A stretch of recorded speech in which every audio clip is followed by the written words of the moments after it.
am Song, the S in the S&P. I'm your conferences and engagement manager. And with me is...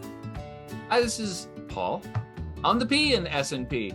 So, Song, what an amazing couple of weeks we've had here at the office. We've got our budget together for 2022-23. That's boring. We don't have to talk about the budget. We're working on a staff operations plan. That's been kind of fun. But guess what exciting new thing has happened here on NAI staff? Tell me more. We have a brand new staff person on staff who we're so excited. Kat Jackson is here, and Kat is our new certification and training office administrator. And so we're going to be talking with Kat Jackson, our newest NAI employee, and also Emily Jacobs, who is the certification and training program manager, about all the exciting things going on in that program and NAI's newest staff member. So before we get to Kat and Emily, though, what cool stuff do we have going on? Why am I wearing this awesome shirt? Because one, you're awesome and you've got great taste. Two, it's because you are supporting the Student Scholarship Fund with our Conference 5K t-shirt. We have a lot of very cool t-shirts for the conference this year, including one that lists all the dates of every conference we've ever had. And Song, I promise you that when I edit this, I'm going to put a little picture of that so people can see what it actually looks like. It's got the conference logo on the front, and then like tour dates, like concert tour dates on the back of all of our previous conferences. Yeah, so fun. Yes, the 5K supports student scholarships. And the conference t-shirt is awesome. But guess what? We should get right to Kat and Emily because we have all sorts of cool stuff going on. Guess what? Emily lives in Washington State. Kat lives in North Carolina, but they're both in Fort Collins right now. And so they're sitting in a room together. So we're going to admit them on the same screen to come talk about certification and training. Sure. Kat Jackson, welcome to NAI. Thank you. So happy to be here. It has been fun. It's my first time out in Fort Collins. And so love, obviously, all the things you listed, but also meeting all of y'all. Well, first of all, it's really great to have someone on staff who uses the phrase all of y'all in a really generic sort of, I think it's authentic, though. Listen to that accent. Like, that's the real deal, Paul. True. And that's what I'm saying. I was like, I have a neutral accent. And then, yeah, right. We all sound like we have a neutral accent. No. Exactly. So Emily and Kat, tell me what is exciting in the world of certification? Well, I start if that's okay. Yeah. I would say there's a lot of great stuff going on in certification. I mean, first of all, obviously, is bringing on Kat. And one of the things that I think is really great for our members to know is we're getting 21st century because Kat is not going to live in Colorado. So, Song lives in Salt Lake City, I live in Washington State, and Kat lives in North Carolina. So it's really great because I think through the office and the whole department, essentially when people call, you're going to get 3 out of the 4 time zones in the United States. So that's pretty exciting. Well, with kind regards to our friends in Alaska and Hawaii, but at least on the main continent. And that is really exciting. Some other things that are certainly coming that our members will be able to see is in January, we purchased a new learning management system. And so with that, we're going to be putting all of our courses online, and those will eventually include asynchronous offerings. So you might, for example, take the process of interpretive planning class, you get really psyched about planning, you want to know more, and we will have other courses that you could take after workshops or courses that you could take leading up to workshops. So right now we're in the implementation phase, so don't get too excited. It's probably going to be a year from now before some of those courses are being offered. But the Certified Interpretive Guide and host courses, though they'll still be taught in person if people want to take it that way, for example, all the paperwork will be done online. So people will get certified quickly. They won't have to wait months to get their paperwork. They'll actually be able to go into Top Class and print out a digital certificate. And so that is pretty darn exciting. Yeah, at least in terms of that part of it. We've got other things coming online as well.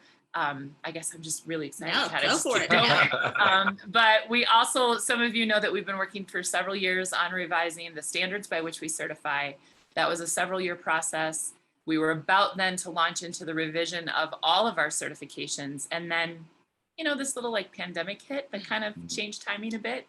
But we're back on track to actually launch this fall 3 new professional certifications two of which are brand new. And then by early January, I'm hoping that all 4 of our professional certifications will be brand new People will be able to apply online. The peer review process will be online. That will also expedite things. And so I'm really, really excited about that. I hope we can talk a little bit about the new credentials, but I want to stop talking and see where the credentials go because I'm just excited. So sorry about that. So I got to participate in the interview process, and it was really fun to see, so much enthusiasm around the skill set that Kat is bringing here to the office. Everyone's so excited to have Kat here, and I know Kat's been working with other staff members on various things, not just within the certification department, but process improvements sort of all around. So, Kat, can you talk about some of the things you're excited to be taking on with NAI as you get started here? Yeah, absolutely. So I would say, I found NAI, or it refound me. So I was actually participated with the CIG program, and I think it was in 2011, if I looked at my record correctly, while I was in the office earlier this week.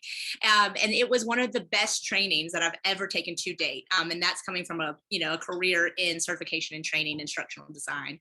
And so I was so happy when this opportunity popped back up, and the content may be new or a learning curve for me to catch up on. The mechanism by which Emily was talking about how we're going to deliver this content is not new to me.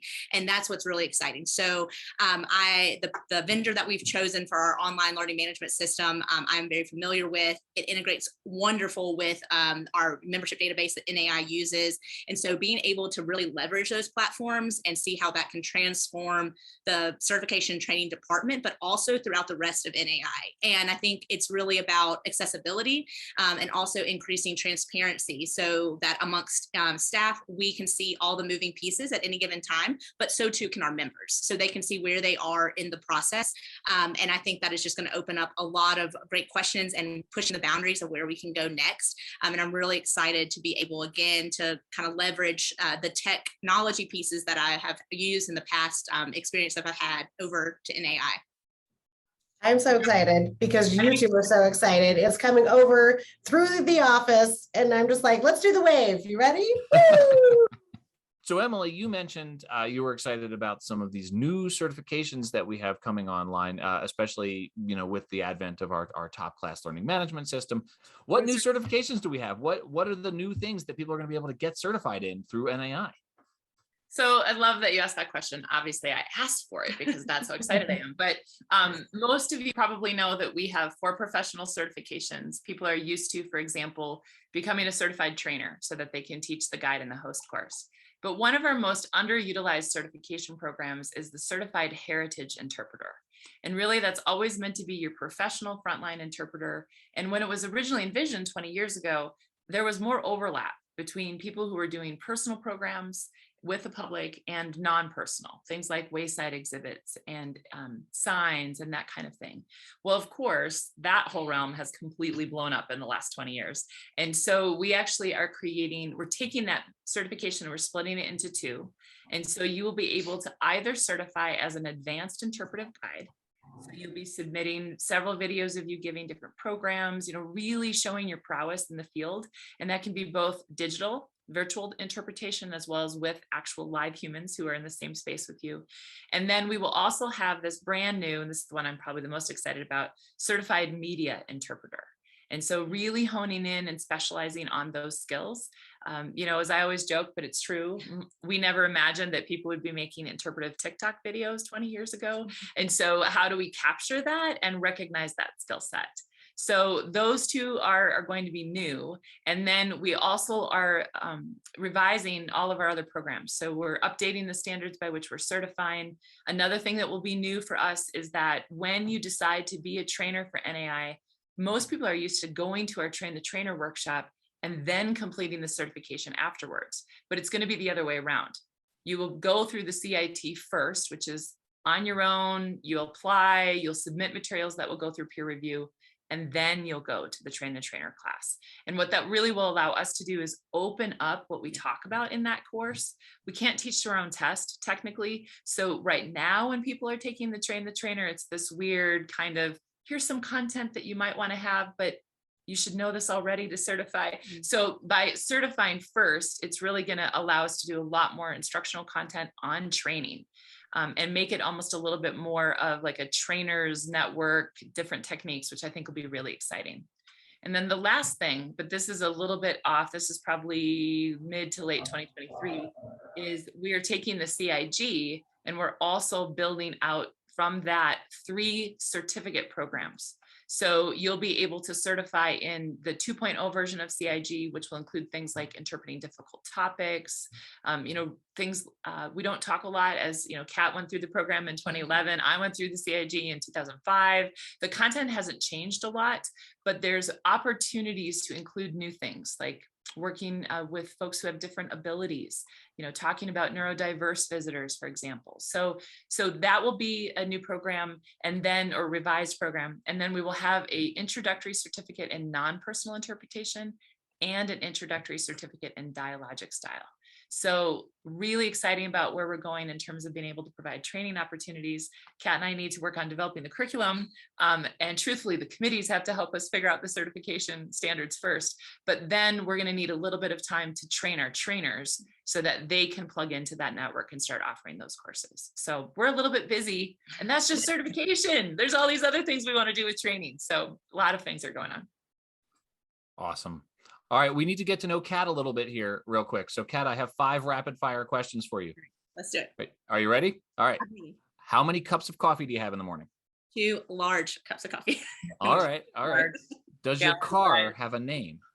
My car, just a Sub. I have a Subaru. We call her the Sub. All right. Marvel or DC? Neither. Oh, wow. Okay. I know. Okay. This is All right. Don't tell Jamie, but I know. Pineapple on pizza? Absolutely. Okay. And what room in your house will you be working remotely from?